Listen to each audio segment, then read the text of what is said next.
Hola, ¿cómo están? Bienvenidos a mi canal. Mi nombre es Rocío Pilar. Hoy voy a hacer el capítulo número 3 y por ahora es el último de la guía para el freelancer. En el día de hoy voy a hablar de la organización y cómo puede venirle bien al freelancer ser organizado, cómo lo hago yo y también les voy a dar algunos tips y consejos para que tengan diversos recursos y lo adapten a su manera de trabajar y a su vida básicamente.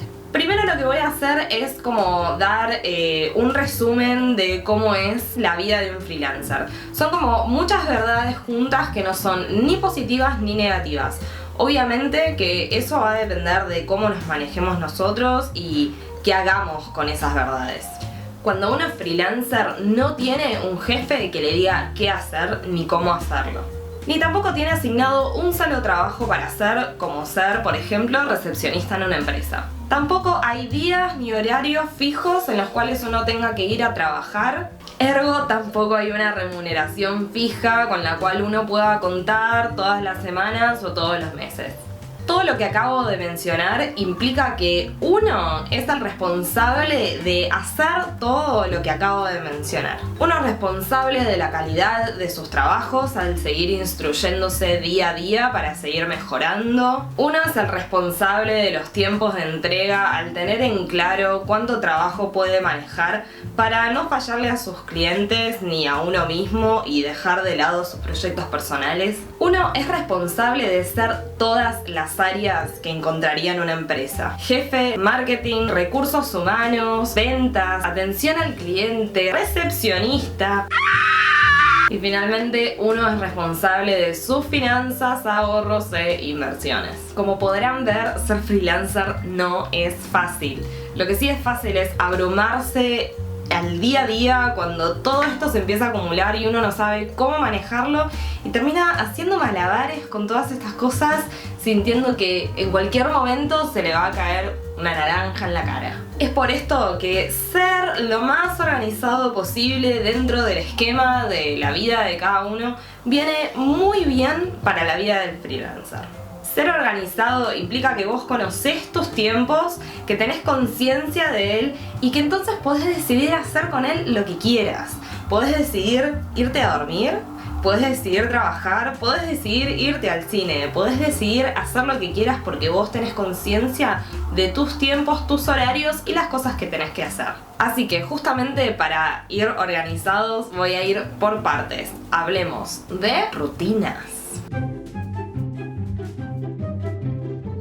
En la vida de un freelancer es casi imposible tener una rutina, porque los trabajos que nos van saliendo en general son en diferentes días, con diferentes horarios y a la vez diferentes tipos de postproducción que tenés que hacer en tu casa. Pero sí es posible saber en qué momento del día le conviene a uno hacer ciertas cosas y de esa manera ponerse una rutina que le venga bien y que te ayude para todo lo que no podemos controlar caiga en esos otros momentos. ¿A qué me refiero con esto? A mí, por ejemplo, me sirve mucho más ir a la facultad de noche. La verdad que no soy una persona de día, no soy una persona que se levante fácilmente a la mañana. De hecho, por más que haya dormido 3 o 9 horas, yo no me siento que realmente me desperté hasta más o menos las 10 de la mañana.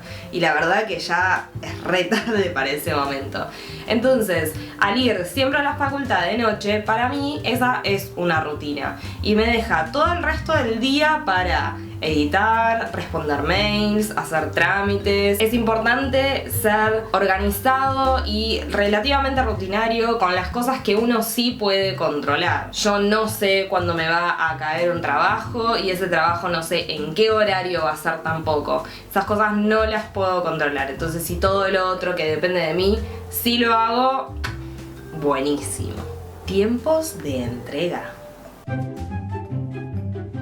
Y para empezar esta categoría voy a decir una frase que para mí habría que tatuársela en la frente y es: el que mucho abarca, poco aprieta. Esta frase para mí significó la primera mitad de este año 2015. La verdad que a medida que yo empecé a desarrollarme como freelancer y tener mis proyectos, la gente a mi alrededor se empezó a copar y me empezó a incluir en sus proyectos Y yo de contenta y de feliz me metí en absolutamente todos. Error. Por justamente la frase, uno no tiene tiempo de estar en los proyectos de todos, más teniendo uno propios proyectos, como por ejemplo esto, los videos, o ir a la facultad, o un montón de otras cosas que uno puede hacer. Entonces es una analogía medio extraña, pero va a tener sentido. Así como en un avión, si pasa algo, que caen las mascaritas de oxígeno, si estamos con un niño, primero nos tenemos que dar el oxígeno a nosotros para después dárselo al otro. Esto es lo mismo. Primero uno tiene que pensar en uno, en las posibilidades que tiene uno,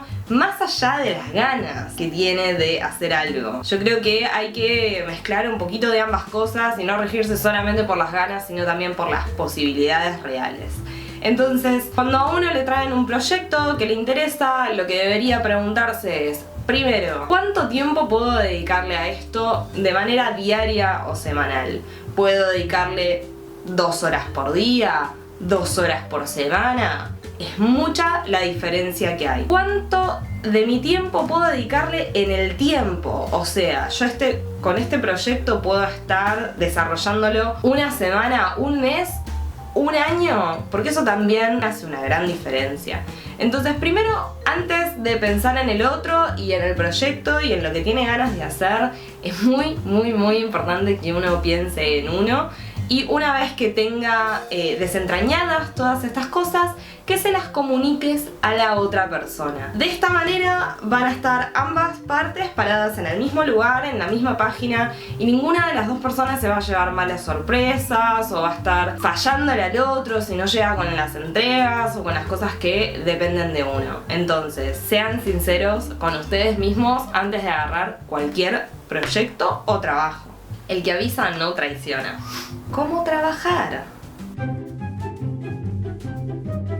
La mayoría de los freelancers trabajamos desde nuestros hogares en la misma computadora en la que por lo general vemos películas, jugamos juegos, vemos YouTube, en fin, estamos en el mismo lugar trabajando y pasándola bien, lo cual no está tan bueno. ¿Por qué no está tan bueno? Y porque de golpe los límites de cuando uno está trabajando y cuando uno simplemente está viviendo empiezan a borrarse y todo se empieza a mezclar. Y para mí, personalmente, esta es la parte más jodida de toda la organización. Estar trabajando y no tentarme con abrir Facebook, o no tentarme con ver un video en YouTube, o bueno, eso, delimitar los momentos de trabajo y de ocio. Hay muchas maneras para empezar a trazar estos límites. Uno de ellos, por ejemplo, es no trabajar en pijama.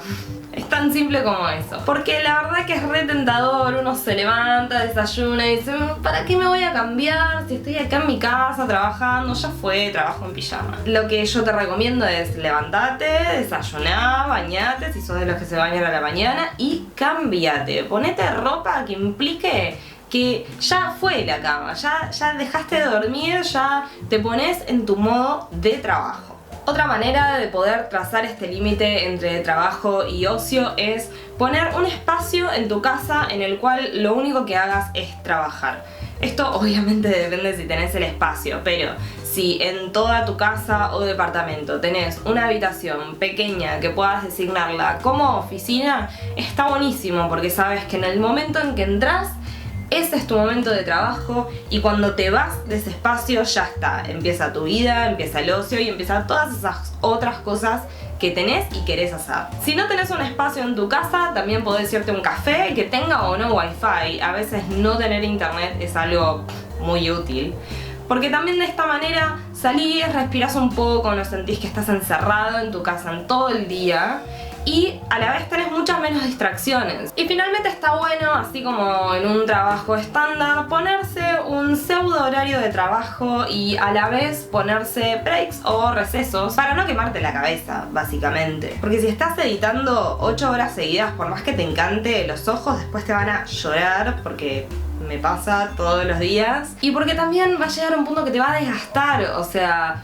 me encanta editar, pero no puedo estar haciéndolo todo el día. Necesito en algún momento parar y hacer otra cosa y despejar la cabeza, porque también uno empieza a perder criterio de lo que está haciendo, y entonces es muy útil poder tomar distancia, separarse de ese trabajo, de eso que uno está haciendo y volver al rato con ojos nuevos, ojos descansados. También te puede servir para tomarte un té, un café o directamente quedar en reunirte con algún amigo. Por ejemplo, trabajás 4 horas, te vas a tomar un mate 1 o 2 horas, volvés, trabajás otras 4 horas y la verdad que trabajaste un montón, saliste, compartiste tu tiempo con alguien y es un gran día productivo y vas a ver que cuando te vas a dormir te vas a sentir muy bien por también haberte dado el gusto de no estar trabajando en algún momento del día. Plata.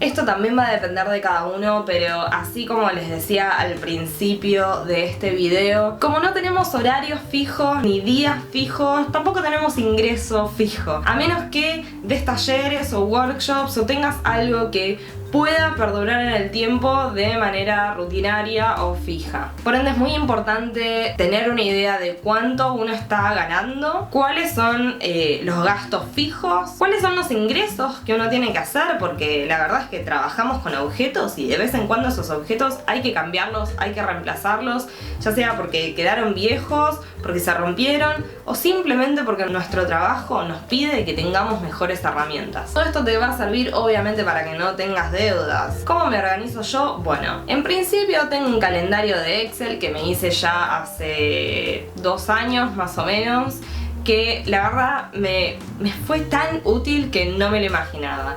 La verdad que poder acceder a él y estar constantemente editándolo sin tener que tachar o hacer cosas en papel me parece súper útil. Aparte, como cualquier persona que trabaje dentro de lo visual, ya sea cine, diseño gráfico, lo visual nos llega mucho más que lo escrito en general. Entonces tener un Excel hecho en donde yo puedo poner un casillero de color amarillo fluo con letras rojas y negrita y subrayados, son todas cosas que llaman la atención y que yo en mi cabeza tengo también un código de, bueno, negrita significa tal cosa, subrayado significa tal otra. Sí, obviamente TOC presente, pero me sirve un montón. Y eso es lo que vale. De todas maneras, también tengo una agenda de mano que no la uso todo el año. Nunca, ningún año usé una agenda de mano todo el año. Pero de vez en cuando necesito trasladar todas las cosas que tengo que hacer a otro lugar. Entonces me sirve como para tenerla a mano y cuando tengo que anotar, la agarro, anoto y llevo. Obviamente que también pueden usar el calendario que viene incluido en el celular o el Google Calendar.